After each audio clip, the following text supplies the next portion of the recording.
Vamos a conversar ahora con el decano del Consejo Regional de Lima, el doctor Astubilca, porque hay una preocupación realmente fuerte en el país, y es qué tan preparados estamos realmente para poder enfrentar esta pandemia, que nos advierten además que las próximas semanas van a ser mucho, pero mucho más duras, mucho más dolorosas, y están hablando claramente de la cantidad de muertes que podrían estar presentándose, las cifras que nos dan, los diagnósticos que nos dan, qué tan reales son. El doctor Astubilca, como representante del Colegio Médico, está en contacto con doctores de todas partes del país y por lo tanto es testigo de lo que realmente ocurre en el sistema de salud de nuestro país. Doctor Astubilca, muchas gracias por acompañarnos. Buenas noches, Rosana. Empecemos, doctor, por el número de camas. Nos han dicho que hay 504 camas, luego nos dijeron al día siguiente que habían subido a 600, pero de estas tenemos entendido por publicaciones que 150 son del sector privado, pero ¿cuántas hay realmente? Porque esas camas no se multiplican así nomás. Así es. Justo en relación a esto, estaba conversando con el presidente de la Sociedad Peruana de Medicina Intensiva, el doctor Jesús Valverde, ¿no? Y ellos manejan pues una cifra real porque están en contacto con todos los médicos intensivistas que hay a nivel de Lima y a nivel nacional. Están ahí, ¿no? la misma cancha, están peleando. Ahí y se comunican y están compartiendo información. Y ellos, por ejemplo, me indicaban, ¿no? En este caso el presidente de esta sociedad, me indicaba pues que existen sin pacientes COVID, o sea, antes de la pandemia habían alrededor de 500 camas acá en Lima Metropolitana, no exactamente pues la cantidad, 595 camas, ¿no? Es lo que nos dice, 217 en regiones de unidades de cuidados intensivos y en total 812 camas a nivel nacional, pero esas camas son las que habían antes y las que están ocupadas todavía por pacientes no COVID. Así Ahora, ellos también se plantean y han cuestionado al Ministerio de Salud, pues de dónde saca pues la cifra de 500 camas el presidente. Solo para COVID. Solamente para COVID, porque ellos están viendo de que se están implementando por parte del Ministerio de Salud hacia afuera. O sea, ¿qué quiere decir una estrategia hacia afuera? Quiere decir pues que dentro de un hospital existe una unidad de cuidados intensivos que tiene pacientes no COVID, ¿no? Pero el hospital en otro ambiente están teniendo algunas camas que está implementando el Estado pues para recibir exclusivamente pacientes COVID. Entonces, en relación a la suma que han hecho ellos, dicen que no llegan a 100 camas, no llegan a 100 camas de unidades de cuidados intensivos a nivel nacional. Vamos a enfrentar el pico de la pandemia con 100 Así camas. Es una cifra alarmante. Justo yo en la tarde conversaba con él, me decía, bueno, estamos sacando la cuenta y están creciendo sí hacia afuera, ¿no? De las unidades de cuidados intensivos con camas, se está haciendo el esfuerzo definitivamente porque hay 100 camas adicionales, pero exclusivamente para pacientes COVID y no hay pues más de 100 camas a nivel nacional de unidad de cuidados intensivos. Entonces, ellos también se preguntan pues, de dónde está sacando esa cifra, quién está informando al presidente de la República sobre esta cantidad que está dando día a día, ¿no? Y lamentablemente pues esa cifra que se plantea de subir de 500 a 1000, pues está considerando las camas que ya están ocupadas por pacientes COVID, ¿no? Y eso no es una estimación real. Claro, porque real. tenemos que ya hay 160 y tantos que ya las están ocupando, pero debemos entender que todas esas 800, hay otras que están siendo utilizadas por pacientes que tienen otro tipo de patologías, pero que no están disponibles y a quienes no van a desenchufar para dedicarlas solamente a COVID. En ese escenario es que contaríamos a nivel nacional en todo el país solamente con 100 camas de acuerdo a los intensivistas. Así es, de acuerdo a la Sociedad Peruana de Medicina Intensiva, nos indica su presidente de que ellos contabilizan, están viendo el día a día de cómo está creciendo las unidades de cuidados intensivas por fuera de las unidades de cuidados intensivos convencionales en los diferentes hospitales de Lima y las regiones y no cuentan más de 100 camas hasta el momento, ¿no? Definitivamente están haciendo algunos esfuerzos, están haciendo algunos reajustes, como el tema de la implementación de máquinas de anestesia, ¿no? Para suplantar estos ventiladores mecánicos que son necesarios en toda unidad de cuidados intensivos y pues, estimarían que esto podría crecer hasta 200 o 300, de repente llegar a 500, pero plantear la cifra utópica de pasar a 1000 va a ser bien complicado, ¿no? Pero a ver, entonces eso explicaría precisamente algunas de las investigaciones que ha publicado el diario El Comercio, de que en el caso del gran hospital, el gran centro, el neurálgico para atender el COVID, que era ATE, solo contaba con 20 camas. Así es. Y esas 20 camas ¿estarían ocupadas? Eso es cierto, ¿no? Ahorita mismo pues el presidente nos dice, el presidente de la Sociedad de Intensivos me dice, doctor, hay 20 camas de unidad de cuidados intensivos operativas en el hospital de ATE. ¿Por qué? Porque hay falta personal especializado, ¿no? Para las unidades de cuidados intensivos, porque no están las condiciones adecuadas para poder operar más camas en este hospital que supuestamente se implementó y se inauguró para poder recibir a todos los pacientes que se complican de coronavirus, ¿no? Si eso está pasando en Lima, ¿qué debemos suponer que está pasando al interior del país? Lamentablemente por regiones como Loreto, Lambayeque, ¿no? Piura, están teniendo pues altas tasas de letalidad y lo vemos día a día en las cifras que está mostrando el presidente, ¿no? Cifras que van por encima del 10% de letalidad, ¿no?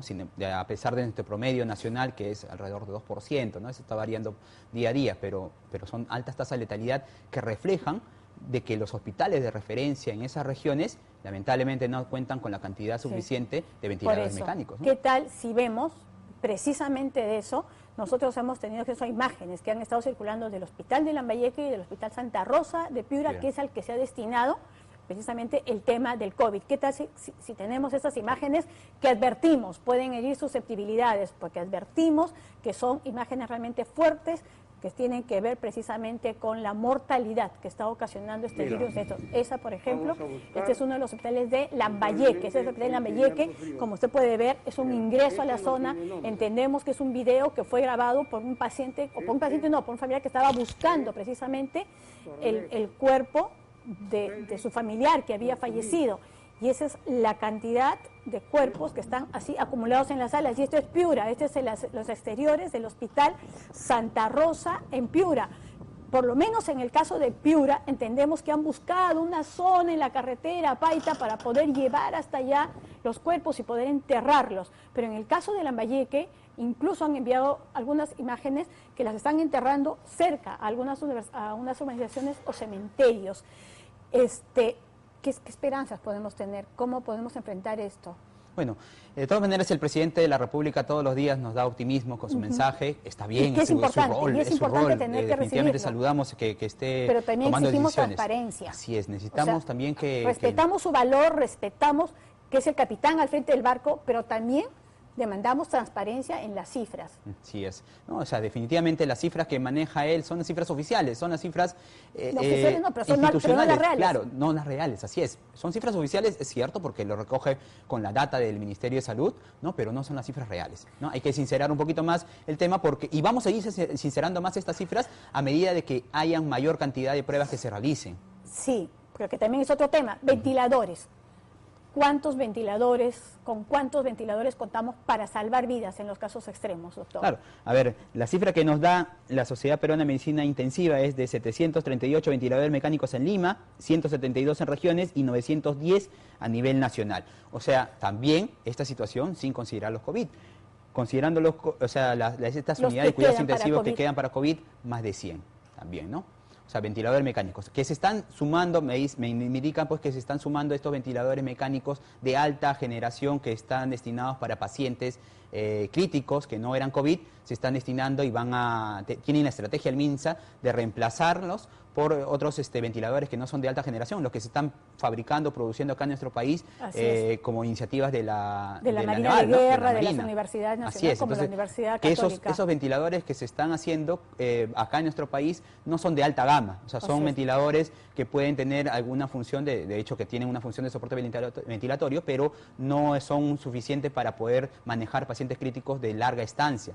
Entonces, esa estrategia también va a ayudar a aumentar la cantidad de ventiladores, ¿no? Pero hay que mencionar que una unidad de cuidados intensivos no solamente basta pues una cama, un ventilador, sino también necesitamos ventiladores adicionales para la zona de recuperación, por ejemplo, ¿no? Entonces, por eso es que hay mayor cantidad de ventiladores siempre que cantidad de camas disponibles de unidades de cuidados intensivos.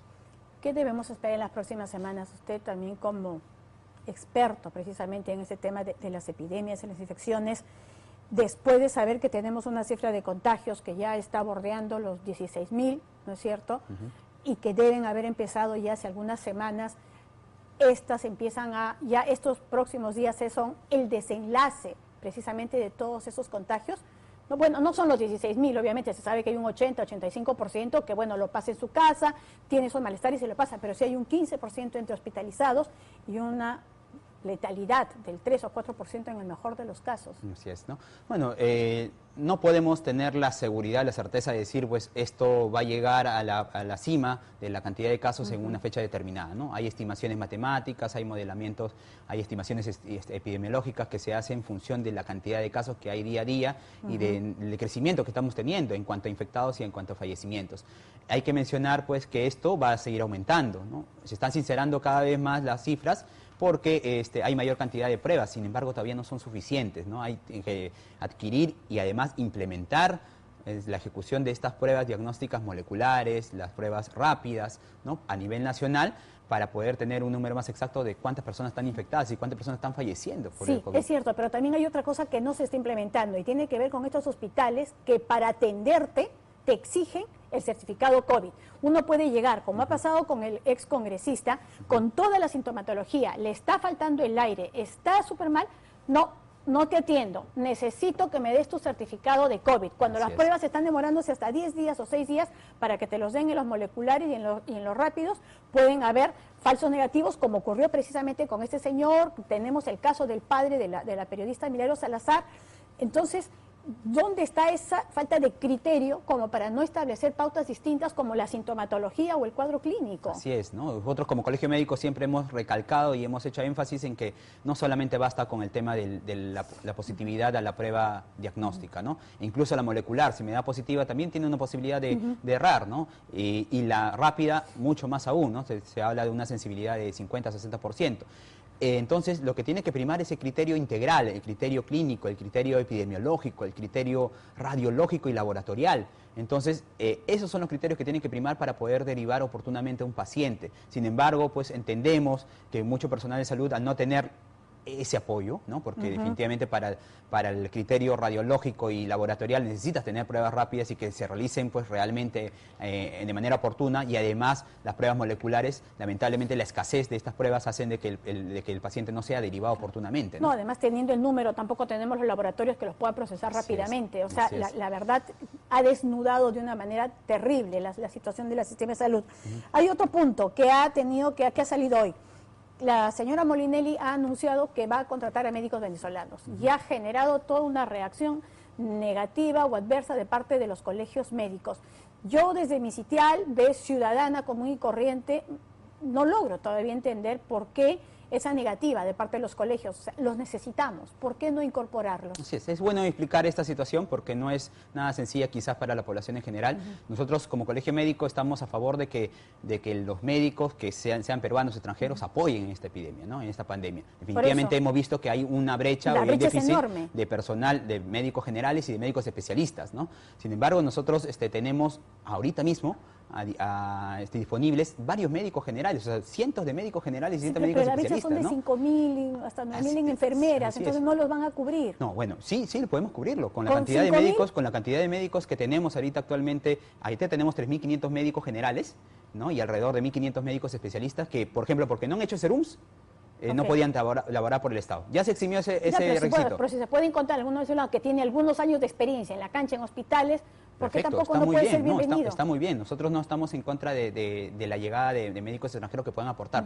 Sin embargo, lo que hemos pedido a la presidenta ejecutiva es que se rectifique porque no está coordinando con nosotros. Nosotros pedimos que se pueda coordinar porque todo médico extranjero que llega acá al país se tiene que cumplir pues el tema si viene por un tiempo nada más, una autorización temporal que es emitida por el colegio médico. Y si viene a laborar, tiene que pasar por ciertos pasos, y además el colegio médico es el único la única institución que le permite dar la autorización al médico para ejercer como profesional médico en el país. Entonces, tenemos una ley de creación, la 15173, tenemos la Ley General de Salud que nos dice de que la colegiación es un requisito indispensable para poder ejercer en el país, ¿no? Entonces, creo que ahí en ese sentido... están dispuestos a flexibilizar, o sea, sí están dispuestos a ceder también. Definitivamente, pues nosotros no vamos a estar en contra de una medida que va a favorecer a nuestro sistema de salud. Sin embargo, así es. Sin embargo, al decir que simplemente que la colegiación no es indispensable para ejercer en el país, eso rechazamos contundentemente como colegio médico porque no es la manera de haber abordado este tema, y más aún de haber expuesto a estos colegas, que son colegas que vienen del extranjero, no sabemos pues la calidad, la condición que tienen actualmente, porque no nos han informado de salud, pero exponerlos ante las redes sociales, ¿no? Y genera más enfrentamiento entre colegas peruanos y extranjeros, ¿no? Porque eso lamentablemente en esta etapa no genera ningún tipo de bienestar para nuestra población. Así es, necesitamos serenidad, sobre todo en un momento como este. Muchísimas gracias por haber estado con nosotros esta noche.